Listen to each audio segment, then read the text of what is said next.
This video is sponsored by JumpShotTrainer.com. Perfect your jumper using JumpShotTrainer.com, as their method is proven to increase your shooting accuracy by eliminating resistance from your offhand. You can learn more by visiting the links in the description box below. Yo, what is up guys? It's me, Zachary. So we just had a trade go down a couple of days ago between the Houston Rockets and the Phoenix Suns, where the Suns got Ryan Anderson and the Rockets got Brandon Knight and Marquise Chris. But from the sound of things, the Rockets and the Suns aren't the only teams in the NBA looking to spice things up a little bit on their roster before the start of training camp in a couple of weeks, as we are now getting reports in that the Milwaukee Bucks are looking to make a trade, or actively looking to make a trade before the start of the season. They have been trying to make a trade. I think the Bucks top officials know they can't win at a high level with the group that they have, and they're trying to make a deal. You hear John Henson's name tossed about, you hear Malcolm Brogdon's name tossed about, you hear to a lesser degree Eric Bledsoe and Tony Snell. There are about 3 guys that have been shopping at a feverish pace. So from the sound of things, basically everyone besides Giannis Antetokounmpo and Chris Middleton,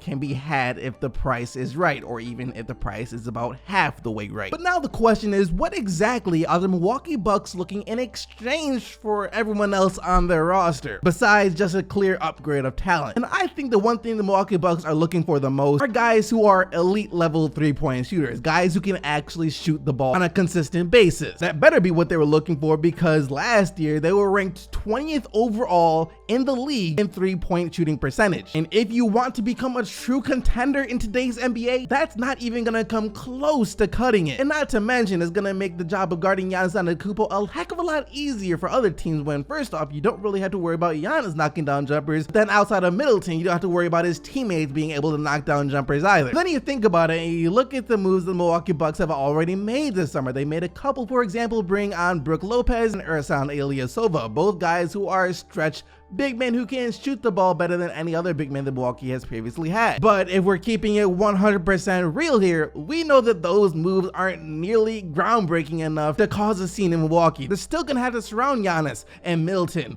with a much better supporting cast. Next up in the news though, we have to talk once again about the Phoenix Suns a little bit. You remember yesterday after the trade went down, and Adrian Wojnarowski said that they're not done making moves yet, that they're still looking to get a starting caliber point guard. And I thought that was confusing because they just traded away their starting point guard for a power forward, so I thought that they would trade for a point guard before they would trade for a power forward by trading away their point guard. Well, according to reports that we just got, it's not like the Suns weren't trying to do that, as we received word that the Phoenix Suns had not just been trying to trade for a starting caliber point guard, but they've been trying to trade for an all-star caliber point guard. The Suns have definitely been trying to trade for a front-tier point guard, Lillard, Walker, Rozier, but to no avail. The situation at point guard right now is not ideal, and Phoenix will have to make a trade, but the Milwaukee pick that they have is not that valuable. And this is coming from a reporter based out of Phoenix, so take that for what you will. But remember, Woj said that they were trying to trade for a starting caliber point guard. There is a huge difference between trying to trade for Damian Lillard and Kemba Walker and trying to trade for a starting caliber point guard. And then of course, when you're trying to trade for Terry Rozier, he's on the Boston Celtics. And if you're trying to trade with the Boston Celtics, you're gonna get fleeced. You just have to be prepared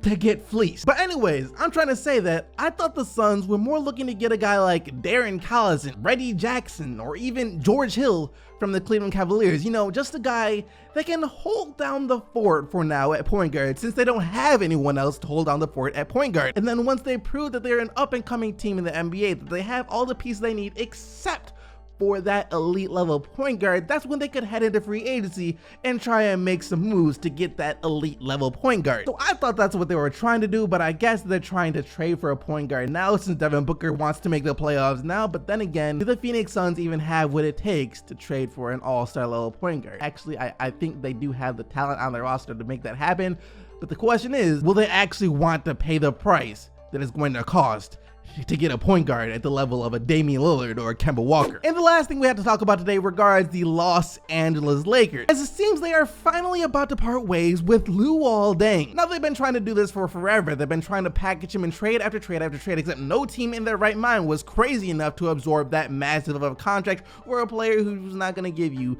nearly what he's worth. So the only option the Lakers had left was to do some form of a buyout. And according to reports that we're getting this morning, that's exactly what the Los Angeles Lakers are about to do. As we got reports in this morning saying that the Lakers and Luol Deng are finalizing a contract buyout via the stretch provision. And the reason they're doing this now is so that they can have a lot more money to spend next summer. Before the stretch provision, the Los Angeles Lakers are projecting to have $25 million in room next season. That number will increase to the 36 to 38 million range once the Deng buyout stretch is completed. The Lakers once again will have room for a max level player next summer. So the Lakers are already gearing up to go after the Kawhi Leonards and the Klay Thompsons of free agency next summer, which should be no surprise to anyone. But I'm just saying that I can't believe any front office in their right mind, and I know the Lakers front office has changed since then, but still, to think that any front office in their right mind, it would be like, you know what, let's give about $150 million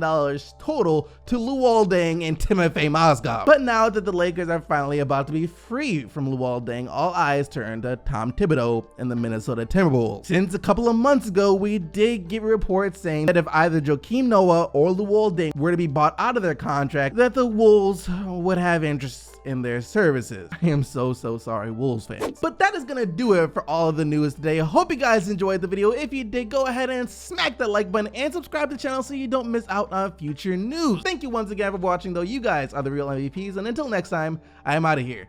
Peace!